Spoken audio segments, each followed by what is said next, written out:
Hello and welcome. In trigonometry and enrichment for today, we have quite a difficult result to actually prove. We have an identity that says that prove that the arctan of the square root of 1 minus x over 1 plus x is identically equal to half times the arc cos of x. Pause the video, give it a go. It's not that straightforward to prove. You should be proud of yourself if you manage it. Otherwise, wait for the solution. Okay, here's the solution to this particular one. This problem has sentimental value for me.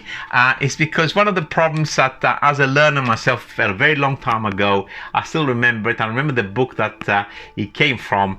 I couldn't solve it. I couldn't actually come up with anything sensible. I could get some stuff, but I couldn't see how to get to the final answer. I'm going to do this particular one without any triangles or anything like that, just pure trigonometry, standard identities and results. And let's see how we proceed with a problem like that. Okay, first of all, we're going to say perhaps let the arc tan of the square root of 1 minus x over 1 plus x equal to, let's say, an angle theta. Okay, so this is now our starting point, and I'm going to manipulate this expression all the way to the end. First of all, I'm going to tan both sides, so that will mean that the square root of 1 minus x over 1 plus x is equal to the tan of theta. The next step I'd like to think is quite obvious. We got the square root there that says please get rid of me. So let's get rid of that square root by squaring both sides of this equation. 1 minus x over 1 plus x is equal to the tan squared of theta. At this point, many people, and there's nothing wrong in fact, you can actually do half and half. You can draw a triangle maybe from this line here and work out the hypotenuse and everything else, but the problem is a little bit more complicated than that, and you need to see beyond that. Okay, what are we going to do next now? This is now not easy to see. Somehow we need to go into causes in order to do an arc cos, as you see there. So how on earth we're going to go into causes from something like this? Of course, tan, sine over cos, maybe something like that. But in fact, the root is via sec, and in particular sec squared, because of course we have an identity that connects a tan squared with a sec squared. At the moment, I need a plus 1 in there, so I'm going to add 1 to both sides.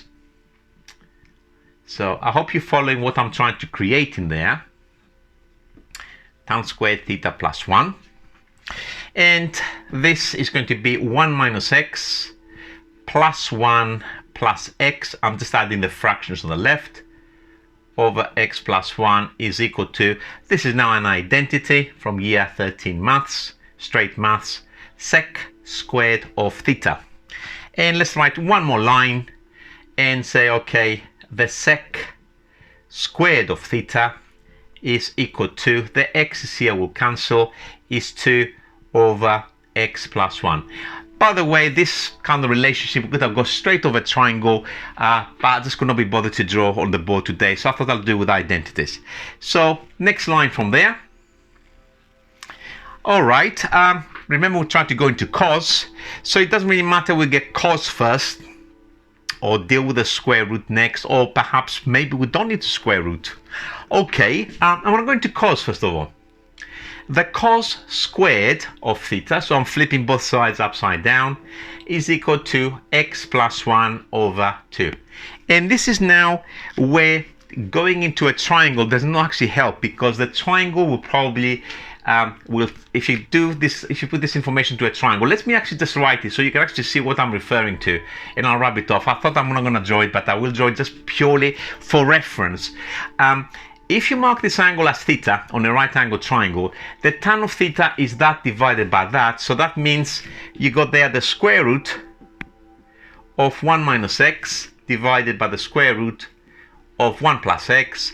The hypotenuse, of course, will be that squared add this squared, so it's going to be 1 minus x plus 1 plus x is in fact equal to 2 rooted.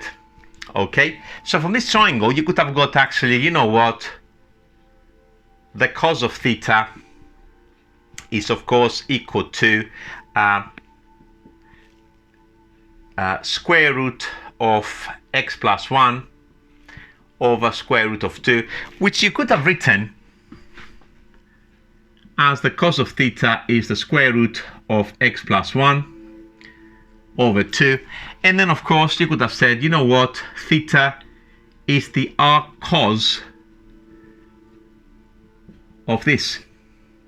But of course theta is your arctan, and therefore you could have said the arctan of the square root of 1 minus x over 1 plus x is identically equal to that. Let me just say now why I've done in there, because it's important to actually see and understand the question a little bit. Let me just get out of the way. Is this true? The answer is yes, it is. You can plug numbers in there. This is actually correct.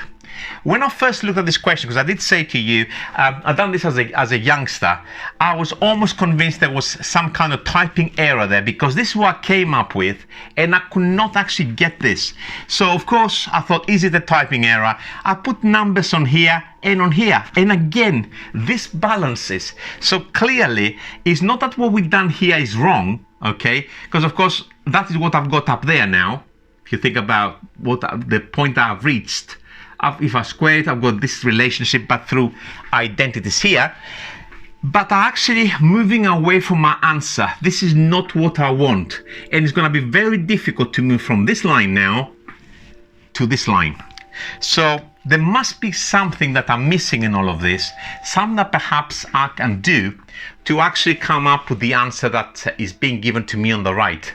And this is now where we have to think really hard. That's actually another tricky part in the question. Okay, what else can I do with this particular relationship? First of all, if you think carefully about what this thing here says, it says some angle theta, try to get some clues, is equal to a half some other angle phi. Okay, what does that actually tells me? It tells me 2 theta is equal to phi. It's telling me about a double angle relationship that has to be in here, somewhere hidden. I haven't had any double angle. And now I'm looking at this. Double angle, and I got cos squared. You know your cos of 2 theta?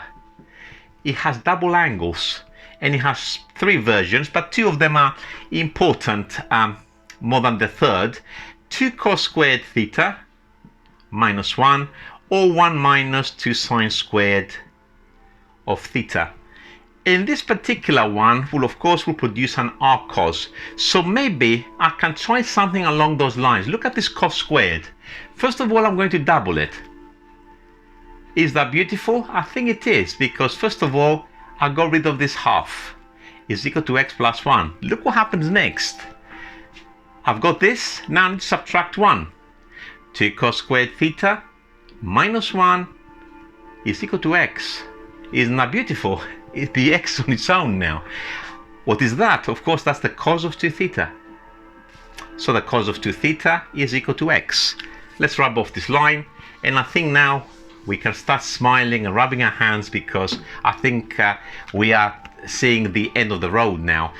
The 2 theta is going to be equal to the r cos of x. An r cos of x appeared in there. And of course a half as well now. Theta is equal to half r cos of x. And what is theta? Theta is all of this. Therefore, the arctan of the square root of 1 minus x over 1 plus x is equal to the half r cos of x. As required. No mistake in the question. I hope you enjoyed it. This was quite tough, but who's laughing now?